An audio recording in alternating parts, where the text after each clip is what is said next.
C'était un matin frais. Un de ces matins où le brouillard recouvrait tout d'un épais manteau et où tout paraissait étrange, qu'Hélénelle et Alric se mirent en route pour la capitale.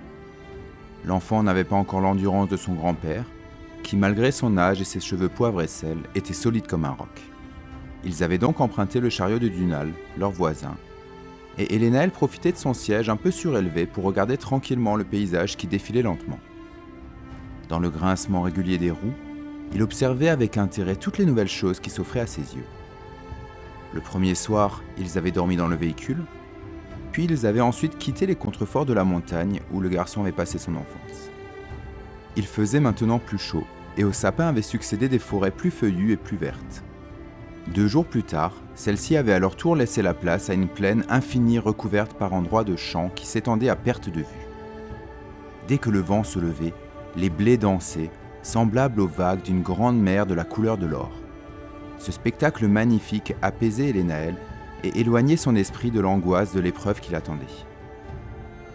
Le soir, lui et Alric dormaient soit à la belle étoile, soit sous la bâche du chariot. Quand les nuages le permettaient, ils regardaient ensemble les étoiles, et le garçon parvenait toujours à imaginer une forme en reliant les astres qui faisait rire son grand-père.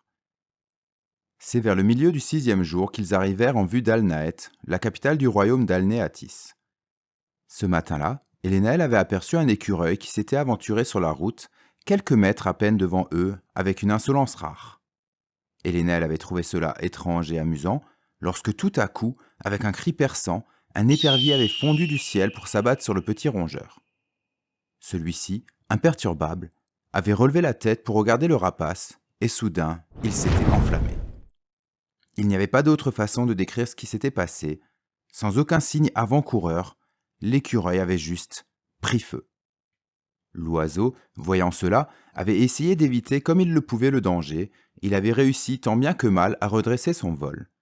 Il s'était alors envolé en poussant un nouveau cri qui ressemblait presque à une plainte. Comme si de rien n'était, le petit écureuil avait ensuite arrêté de brûler et il était retourné en bondissant sur l'arbre d'où il était sorti quelques instants auparavant. Hélénelle en était restée bouche bée, sous le regard amusé de son grand-père. Celui-ci lui avait expliqué ensuite que l'animal magique, qu'on appelait habituellement le jaquet de feu, avait la réputation de porter chance à ceux qui croisaient son chemin. Hélénelle avait hoché la tête avec énergie, émerveillé, et il avait annoncé avec certitude que rien ne pourrait plus l'impressionner que ce qu'il venait de voir. Comme il se trompait. Lorsque, au détour d'une colline, il aperçut Alnaët, la capitale, l'excitation qu'il avait ressentie face à l'écureuil disparu, remplacée par une profonde stupéfaction. L'énorme cité qui se dressait devant eux était entourée de remparts, et elle était coupée en deux par une grande rivière qui serpentait. Des ponts métalliques reliaient les 2 rives et une petite île au plein cœur de la ville. Hélénelle n'avait jamais quitté son village, et Alnaët était tellement vaste qu'il ne savait plus où regarder. Ce qui était le plus frappant, c'était que tous les bâtiments avaient été façonnés avec la même pierre de couleur blanche qui paraissait étinceler au soleil. C'était magnifique, immaculé et très grand.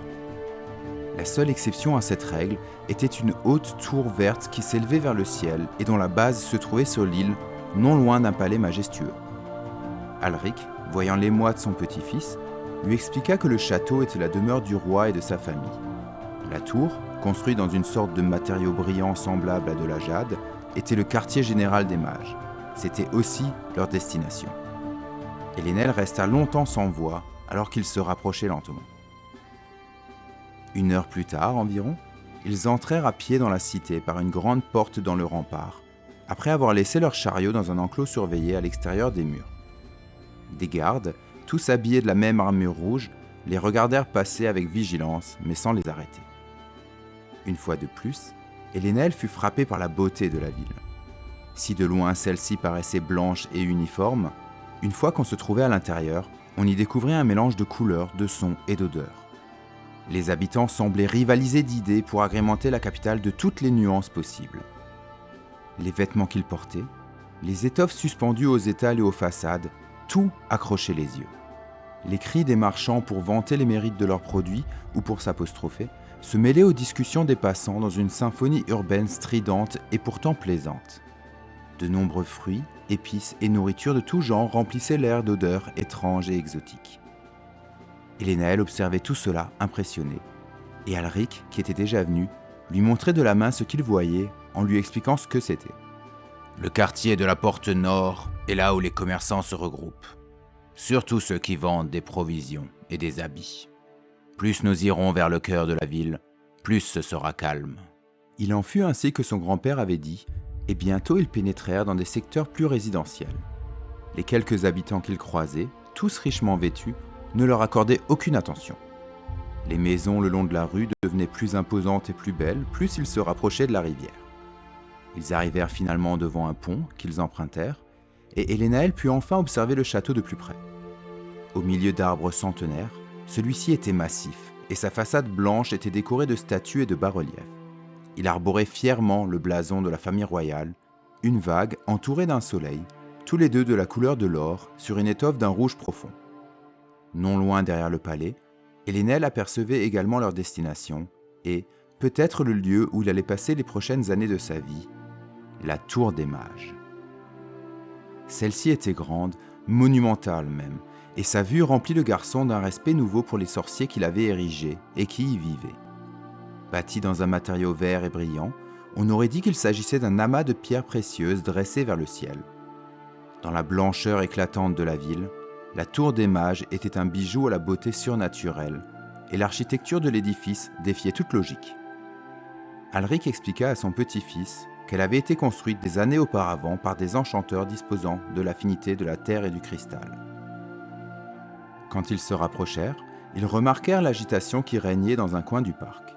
De grandes tentes avaient été dressées sur l'herbe, et Elénaël sentit son cœur se serrer. C'était là que se tenait le rituel de la détection.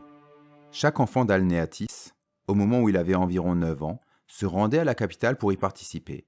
Il y avait donc toujours du monde. Une tension palpable était présente dans l'air, car les testés, comme leur famille, étaient bien conscients de l'enjeu. Le potentiel était la clé de leur avenir, et parfois aussi de celui de leurs proches. Elénaël était également anxieux, et il attendit son tour avec un mélange d'excitation et de panique. Après plus d'une heure à observer les autres participants entrer plein d'espoir dans la tente rouge et en sortir quelques minutes plus tard en arborant souvent une mine déçue, ce fut enfin à lui. Il franchit le seuil comme un accusé qui s'approche de son juge, terrifié, malgré la main rassurante de son grand-père sur son épaule. À l'intérieur du pavillon, Elénaël vit d'abord les tapis qui recouvraient le sol et qui donnaient à l'endroit une ambiance chaleureuse. Derrière un bureau en bois massif, un vieillard aux joues pleines et rebondies et au crâne presque complètement dépourvu de cheveux était assis. Au fond, 3 autres adultes étaient debout et discutaient entre eux à voix basse, ignorant totalement l'arrivée du garçon. L'homme chauve releva finalement la tête après avoir fini de noter quelque chose sur un gros livre posé devant lui. Son attention se porta sur Elénaël et il lui sourit. D'une voix lasse mais bienveillante, il lui demanda « Bonjour mon enfant, est-ce que tu sais comment le test fonctionne ?»« Oui, répondit timidement Elénaël. Je dois mettre ma main sur la pierre et si elle brille, cela veut dire que je pourrais devenir un magicien. » D'un signe de la main, l'officiant lui intima de s'approcher d'une petite table près de lui. Sur celle-ci se trouvait un caillou gris sur un coussin vert un peu usé. Il aurait pu ressembler à n'importe quel galet ramassé au bord du chemin, s'il n'avait pas été recouvert de runes étranges et mystérieuses. Sans dire un mot, Elénaël jeta un regard rapide et hésitant à son grand-père, puis il posa sa main dessus. Au début, il ne se passa rien, si ce n'est que la pierre commença à émettre une sorte de vrombissement, semblable au bruit d'un chat qui ronronne. Ce fut d'abord discret, puis de plus en plus fort. Soudain, le caillou se mit à briller. Pas beaucoup, non, plutôt comme la lumière d'une petite luciole, juste sous les doigts du garçon. Elénaël sourit. Cette lueur, même si elle était infime, signifiait qu'il pourrait être un magicien. Puis, lentement, progressivement, l'éclat gagna en puissance. Au début, ce n'était qu'une flamèche, mais au gré des secondes, il grandissait. Rapidement, la pièce fut plus éclairée par la pierre posée sur la table que par les ouvertures qui donnaient sur l'extérieur. Ce n'était pourtant pas la fin.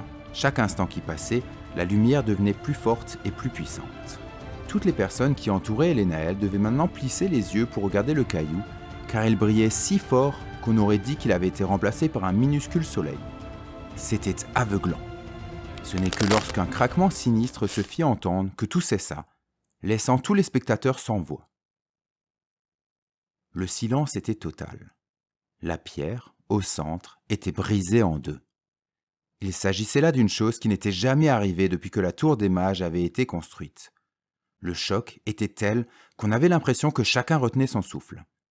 Finalement, l'officiant reprit ses esprits et se leva d'un coup, effrayant Elénaël qui recula, craignant de se faire gronder. Pourtant, à l'inverse, le vieillard lui adressa un sourire excité et se tourna vers ses compagnons. D'une voix urgente, il cria. « Prévenez le prince et expliquez-lui ce qui s'est passé, et allez me chercher une autre pierre !» Il regarda à nouveau Elénaël et lui dit « Bravo, mon garçon, tu as brillamment réussi le test. Nous allons le faire une deuxième fois pour être plus sûr du résultat, mais tu as en toi le potentiel de devenir un grand magicien. » Lorsqu'il entendit cela, Elénaël se tourna vers Alric et lui adressa un sourire euphorique, rempli de joie et de fierté. Son grand-père, heureux, le prit dans ses bras pour le féliciter. Ses yeux, pourtant, ne pouvaient masquer une légère inquiétude.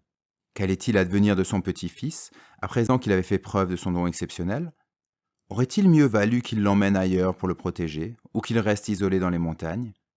Quoi qu'il en soit, les dés étaient maintenant jetés.